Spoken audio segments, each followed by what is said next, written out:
Hello, my friends, hello, and welcome once again to Stately Vaughan Manor. And today I've got an exciting video for you, as always. So the other day I was watching Bartel's bookshelf, and he was doing his video for his top reads of 2021 over on that fantastic channel, which you all should watch, Bartel's bookshelf. And so he was doing that video of his top reads for 2021, and I realized, I should do that, and I should do it soon before the year runs out, because it's, kind of running out.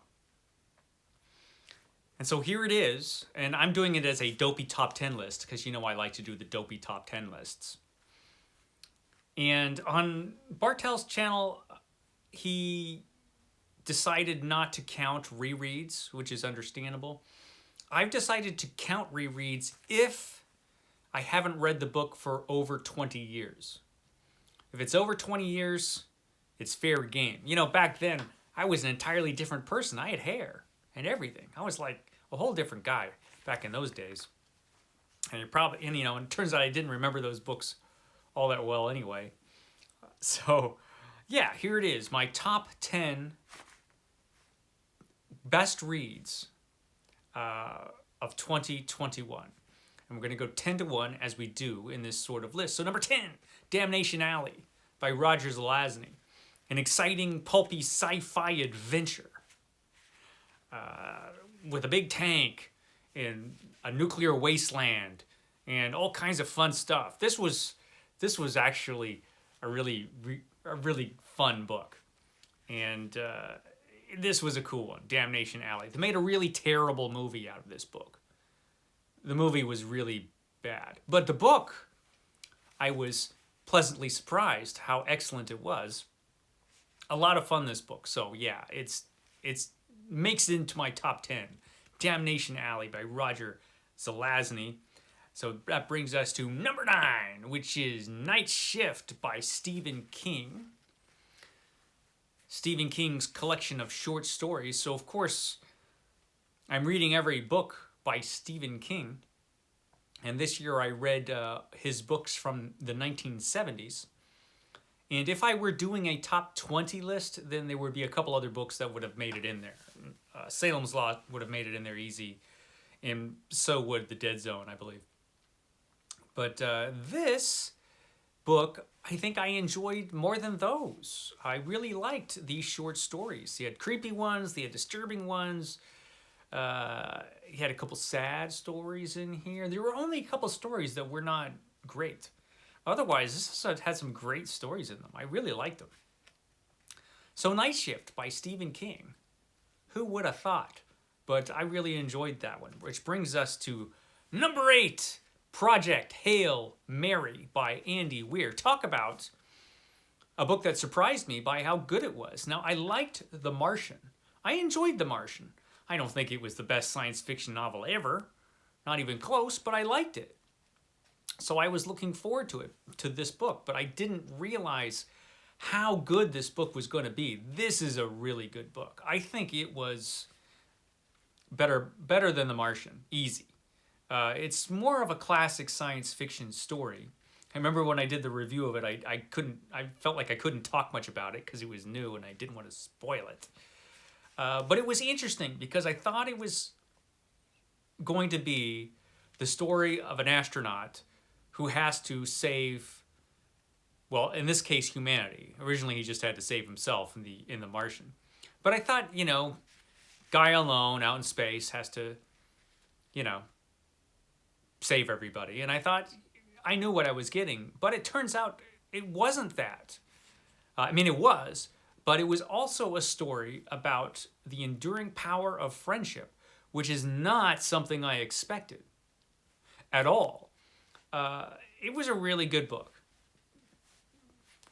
Yeah, it was an excellent science fiction novel. I like Project Hail Mary a lot, which brings us to number 7, Great Expectations by Charles Dickens.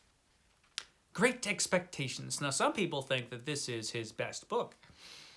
I don't know that it is, but I liked it an awful lot. I thought it was really good. I think it was definitely one of his best books, Charles Dickens. And oddly, I had never read it until this year. This is the first year that I've read it. I'll have to do a Sunday Penguin on this one. It was a good book. It was good Dickens. Of course, every Charles Dickens novel has the obligatory over-the-top characters. And sometimes Charles Dickens can go a little far with that. He sometimes pushes it into Wilkie Collins territory sometimes. But not in this one. I thought it was going to go that way, but it actually turned out to have characters that you really cared about. And they seemed like human beings. As over the top as a couple of them were, it was excellent. It was an excellent Charles Dickens novel. Definitely one of his best, if not the best. But, you know, as good as Charles Dickens is, he's no Brian Lumley, which brings us to number 6, Necroscope. Brian Lumley. Boy, did I like this book a heck of a lot, this vampire novel, which it's not just a vampire novel. In fact, in the first Necroscope book, I read the first 2. The second one is really good too. In the first one, the vampire doesn't play the major part. He plays an important role, but not the major part. James Fetcho talked me into reading this, and I'm glad he did, because this was an excellent, excellent horror novel. Pulpy. It really harkens back to the old Weird Tales kind of pulp. You really see the influence of Lovecraft and Robert E. Howard in this. But he is his own writer, and an underrated one, I think. This was a lot of fun. I mean, there was a ton of stuff in this book. Zombies! Zombies were in this book. Everything was in this book. So yeah, Necroscope by Brian Lumley. That was a heck of a lot of fun. I really enjoyed that one this year. Which brings us to number 5, Rebecca. Rebecca by Daphne du Maurier. Rebecca was an excellent book. I really liked this one. I read this for my first ever buddy read with Revenant Reads and Mark at Book Time with Elvis. And it was a lot of fun. I enjoyed Rebecca a lot. It was beautifully written. The mystery element of the story was a little easy to figure out. But it almost didn't matter because the whole thing was written so beautifully that the flaws that the book had, and it had some, they were easy to overlook. Really enjoyable book, Rebecca. I can see why it's so popular on BookTube. It's a good one. Which brings us to a book that's just a little bit different than Rebecca. That's number 4, that's Legend by David Gemmell. This is excellent, starring Dross the Legend, the most macho of macho fantasy heroes in this book. I was really pleasantly surprised by this. I had, of course, heard of David Gemmell, but for some odd, bizarre, strange reason that I cannot explain, I'd never read a David Gemmell book. And again, James Fetcho, who talked me into reading Necroscope, also talked me into reading this. And I'm really glad he did, because this is an excellent book. It made it to this spot easy. A really exciting fantasy novel. It's not perfect. It has some issues that you sometimes see in first novels. This was David Gemmell's first novel. But wow, what a first novel.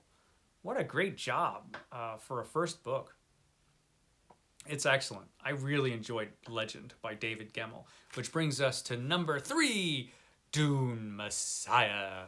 Dune Messiah by Frank Herbert. It had been well over a couple decades since I read this, and when I first read this, I don't think I really appreciated it for what it is. It is that missing part of the original Dune novel, I felt like. It finishes the story of Paul Atreides, and wow, what a finish! The first Dune novel was great, but some of what it was about was so subtle that sometimes people kind of miss it. But Dune Messiah pretty much lays it all on the table, what this story is really about and has been about. And it went in an interesting direction. Probably the only direction it could have gone, frankly. And it's a really excellent book. I'm really looking forward to Children of Dune now, just to see what I think of it. Because I had a much different experience reading Dune Messiah now, as a senior citizen, than I did as a young teenager. This is a really good book, Dune Messiah. I highly recommend it. I'll do a full review of this book in the near future. I'm overdue for that. Which brings us to number 2, The Death of Grass by John Christopher. This came real close to being number 1. I really, really like this book. This is another one I've got to put a review up of. A story which takes place in the 50s. And it's a science fiction novel about a virus that wipes out every form of grass. And that includes wheat and a ton of food that we human beings eat. And so there develops this huge famine. And nothing will destroy a civilization quite like that. And it's startling just how fast things fall apart in this book. And things turn savage in this one, The Death of Grass. It's really something. It's a great novel, and it's way ahead of its time, and it must have influenced a ton of stuff.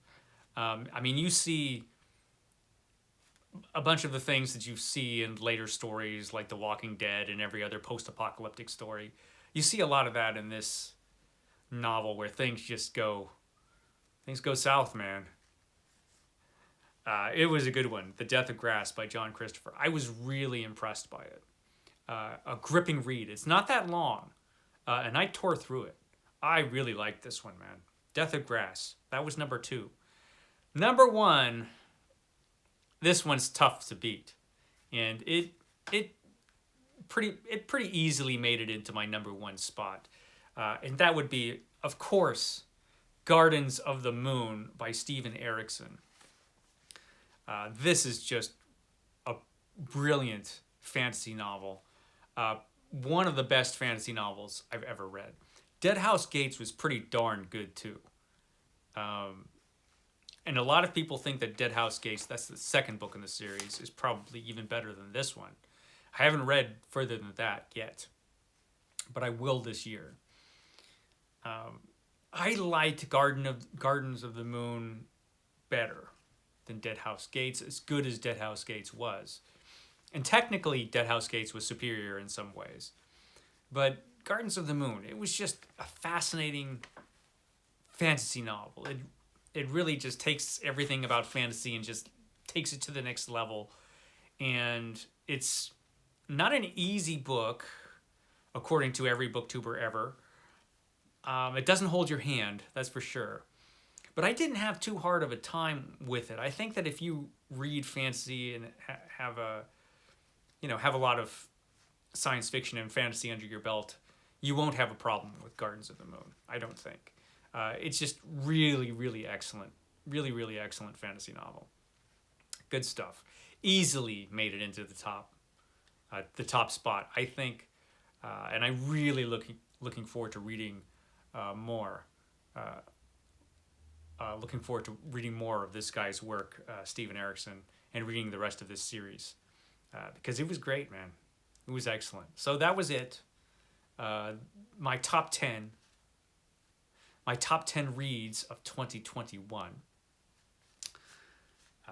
Yeah. You can't beat Malazan Book of the Fallen. It's just, maybe you can. We'll see how it goes next year. We'll see. But this year, yeah, these books took it for me. Okay, guys. I probably won't see you tomorrow. Actually going to take a day off. But you know what? I might just come back for Christmas. You don't want a Christmas without me. Who would, really? Okay, guys. I will catch you next time.